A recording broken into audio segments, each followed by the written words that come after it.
Have you ever wondered how your sales performance compares against your competitors and peers? The B2B Sales Benchmark Report provides the definitive guide to what success looks like in 2021. See how you compare in terms of win rate, sales cycle, average deal value, relationships, and engagement. You can see the results and get the full report at ebsta.com/B2B-sales-benchmarks.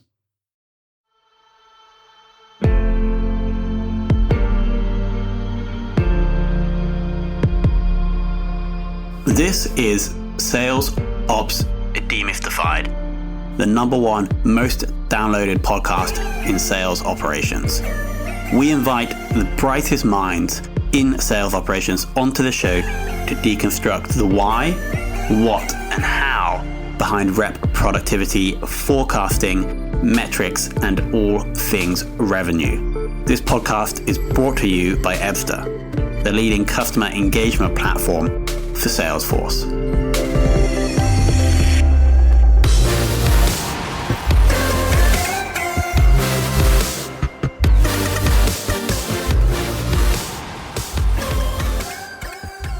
Hello and welcome to another very special episode of the Sales Ops Demystified podcast. Now, today we're joined by someone who, yes, has the sales ops experience and expertise, but also came from not the dark side, but from the other side of customer support operations. Alicia, welcome to the show. Hi, thanks so much for having me. And so this is super interesting because since we started doing this podcast, we've had more people coming on and talking about revenue operations, right? Which supposedly encompasses support as well. So this is going to be interesting to understand your background and experience there and how that relates to what you're currently doing in sales ops. So first question, Can I ask why you made that jump from support to sales? Yeah, that's a good question. Kind of by accident. So I went to school briefly and just fell into different roles. I actually started in HR originally, recruited for a while. That role ended up, it was at a startup. I ended up kind of moving into this project coordinator role by chance. And one of my initial projects was migrating us from one applicant tracking system to the next. And so the technical project management piece of it was super interesting to me. And I just had an opportunity to join another HR ATS company. And they were hiring a CSM, which I had never heard of at the time. I mean, this was back in like maybe 2009, 2010. So that was a very foreign thing that I wasn't familiar with. But jumping into it was really interesting, right? So it's a ton of relationship management, it's project management. And that company, as it started to grow, I had the opportunity and just kind of fell into building out and leading a team. And for me, the post-sales journey was something that was completely new. I think it was really kind of new in the industry as well, right? Like you had traditional support, but this is beyond support, right? This is really trying to drive user adoption and ensure that customers are reaching their outcomes. So I did that for about 4 years at Compass. And then, as I started growing within that position, the operational piece was what was super interesting to me. So building out processes and just kind of understanding and working with finance, right? So then, 4 years later, kind of time to move on. I joined another small company called SourceClear, and they hired me specifically for customer success operations. So really building their playbooks from the ground up. They were acquired by CA, and that our portion of the business was going to be absorbed into Veracode at the time. And I had, a colleague that was working at Sauce Labs who said, "Hey, we're looking for a sales ops person. And what's really interesting is that you have CS experience. And so that might be a good blend for us to have as we're building out kind of our end-to-end journey." So it did kind of fall by accident, but I absolutely love it. I think I've learned a ton so far and there's so much to learn, but it's kind of great experience to have end-to-end at this point. And it's kind of how I fell into it. For sure. And I think there's one thing you said in one of the earlier roles about how you like the technical project management. Yeah, that was when you were a CSM, right? And I assume that was the part of the role that you were like, yes, I want to do more of this. And then that was the reason you moved from being a customer success manager to doing customer success ops. Is that correct? Yeah. Cool. That and more specifically, as I was hiring a team, it was very evident that you need to have some sort of process that you can kind of rinse and repeat, right? And apply at scale for your customers as you're bringing them on. And for our system, it was an applicant tracking system. So, agencies and internal HR companies would leverage our system. And so every process is different. And being able to know how to kind of put a process in place to get people up and running was something that we had to do and figure out quite quickly just to reduce our churn at the time. Got it. And then as you quite rightly said, as part of CFM and as part of customer success ops, you kind of are responsible for some selling anyway with the renewals, etc. Yeah, definitely. I think for us, the point, we were really focused on mitigating churn and just ensuring that user adoption was really high. So we didn't really tie too much of the revenue to CSMs. Of course, like their book of business was directly tied to like their bonuses and whatnot. So there's incentive, obviously, to want to renew that base of yours. And then moving into SaaS as well, that was something that we really started to focus on, which I think for any initial company, when you're applying a customer success team, I think the first and most important thing is really driving onboarding and understanding what those use cases are and what those outcomes are and how to measure those effectively. Because if you don't have onboarding, then trying to get that customer re-engaged later in the process is a lot of time and resources, and it proves to be pretty difficult if you don't get them kind of initially onboarded well. Got it. And then fast forwarding today, what's the size of the sales team you're operating, and what's the size of the ops team that you're working with? Yeah. So at InfluxData, fairly new. This is week 4 for me, but I think we have about between 15 and 20 sales reps right now, and it's split between commercial and enterprise and a strategic team. On the ops side, there's technically 2 of us. So there's the director of ops who I report into, but we kind of have a little rev ops team that we're working with. So that also bridges over to the 2 folks who are managing our SDR team, and then also our person who's running our lead gen team as well. Got it. So are the SDRs within the 15 to 20 number?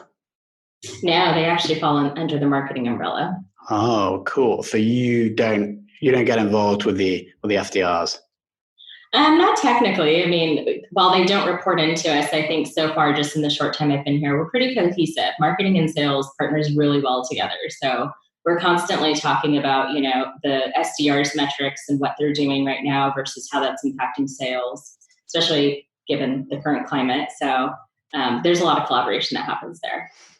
Got it. And as you mentioned that, since I assume now everyone's remote, is there what's changed? Are you using any different tools or any different processes to ensure the team culture and to ensure productivity? Yeah, our people ops team is pretty amazing. So I think like everyone, we're leveraging Slack and Zoom like crazy. So they're getting really creative we have a daily stand-up every single day, which I strongly encourage for companies. It's a great way to just kind of stay in contact with everyone. And even then we're doing themes. Last week it was like, bring your pet on your Zoom for the morning or bring your child. After one of the meetings, the ones where we had bring your child to work day, someone hosted like a drawing class, or I forget what else we have, virtual happy hours, a lot of the stuff that people are just trying to do to stay engaged and really just encouraging people to take a break from work, make sure that you're connecting with individuals. Isolation is a real thing. And so we want to just make sure that the team is happy and connected. Got it. Now, I know I'm putting on the spot because you've only been with InfluxData for a month, but is there anything that you've done that has driven productivity or improved the lives of the reps? I'd love to say that I have, but it's so soon. What I did do and what we're probably going to start doing more regularly, obviously each quarter, our VP right now and my boss is the director of ops, they're putting together kind of these EBRs to kind of say, how did we wrap the quarter and whatnot. What I used to do at Sauce Labs with my CRO is we would put these big retrospectives together quarterly and also annually to just show how are we trending, what can we start to look at, and what are those specific behaviors that kind of stand out. So that's something that I actually just finished up. And so we're going to start kind of taking some of those pieces along with their current EBR and put a new template together. One that can be leveraged internally with the executive team to kind of share abroad, but two, also just different pieces to share with the board as well, right? And starting to pick up on areas where we could improve our sales efficiency. Got it. And I may be showing my ignorance here, but EVR or EBR, what does that stand for? Executive Business Review. I haven't heard that before. Executive. Oh, yeah. So this is something that you give to the board or to investors and leadership. Yeah. So the EBR, typically it can be used internally and externally. Like for the sake at my last company, we used to kind of come up with a big one, and it not only just entailed stuff that was specific to sales, but as we kind of grew and we continued partnering with marketing and partnering with CS, it became this huge presentation of kind of how did marketing do with their metrics as far as pipeline generation, of that, how much of that was pipeline contribution, what happened to that pipeline during the quarter, and what happened to our wins, and then therefore, like, where did our churn come in with CS, and also how many customers did we onboard and what's the success of that, right? And so what happens with that is, like, it starts creating this very natural cohesion and collaboration between those departments. And when we start presenting it together, it really holds people accountable. It's easier to kind of see the kind of end-to-end flow from marketing all the way through CS. And it just organically creates this like very free-flowing river, if you could say. So that's something that I think a lot of companies should use. I think it's really easy to kind of get siloed and just focus on your org and your metrics, but how does that impact the rest of the business?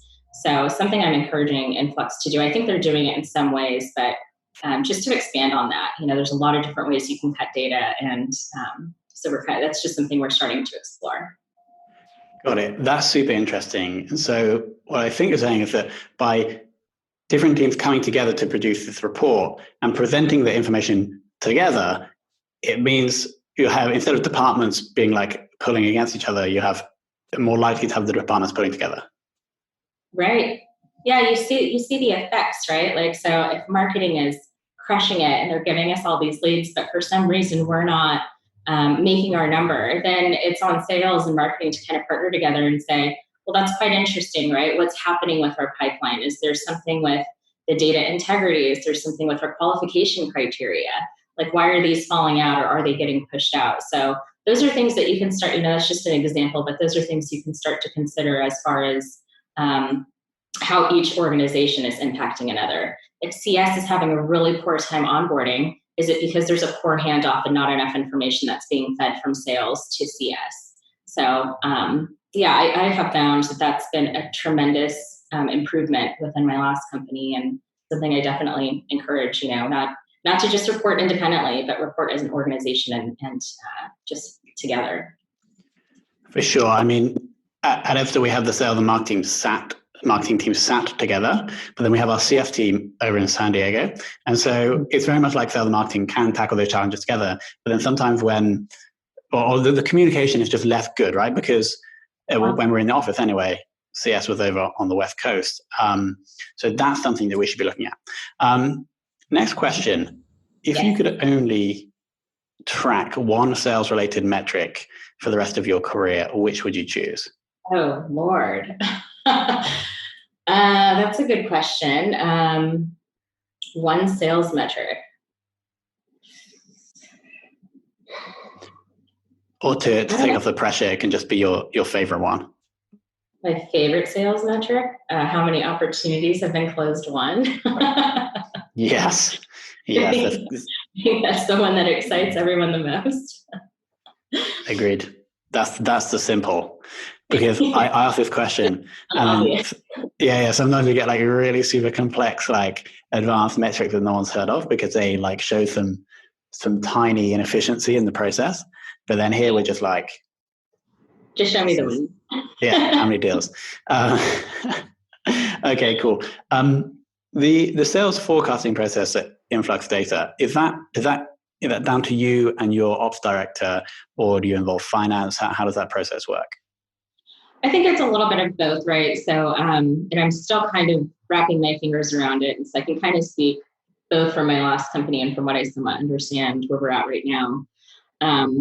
Obviously, we're taking a look at our future quarters pipeline, right? And then we also need to apply our sales capacity and the quota that's been deployed there. So there's so many different ways that you can kind of take it into account.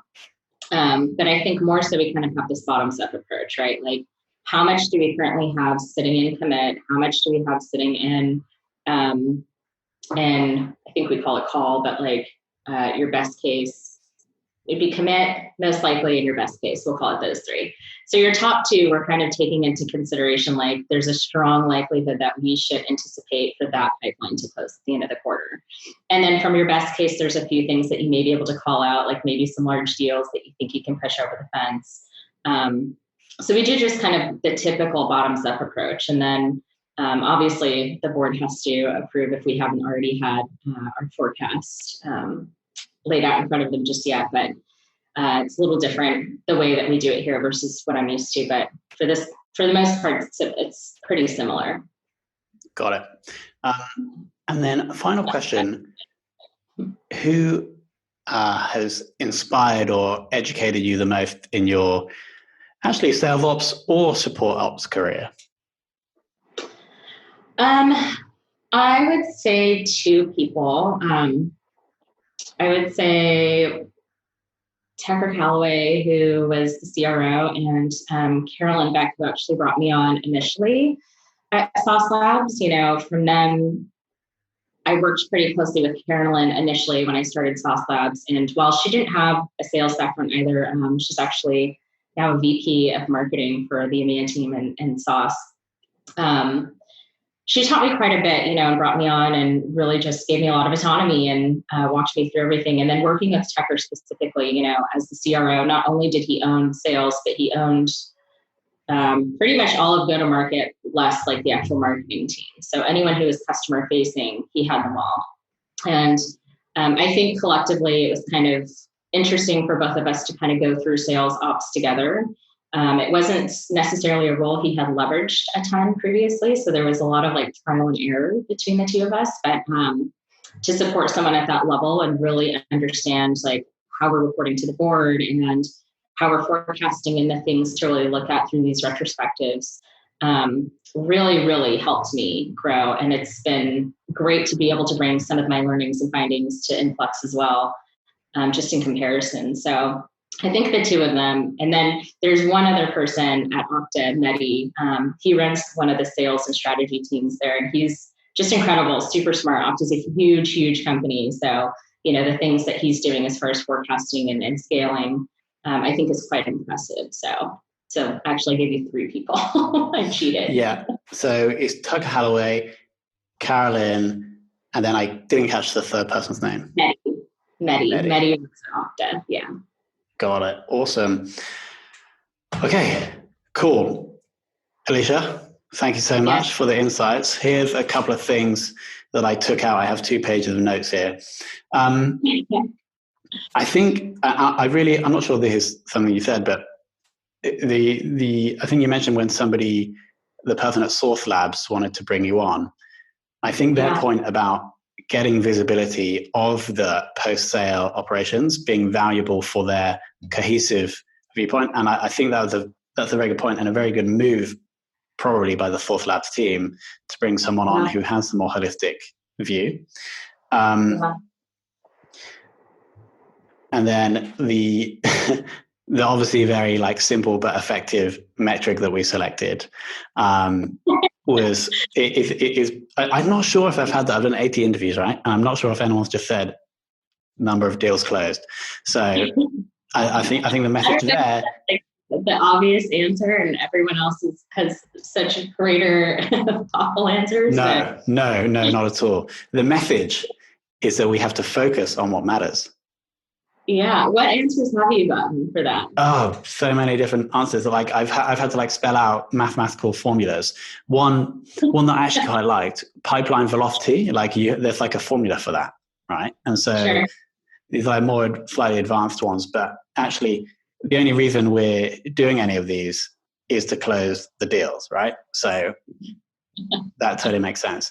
Alicia, thank you so much for coming on. Yes, thank you so much for having me. It was such a pleasure speaking with you, and I hope you're staying safe and healthy and happy out there.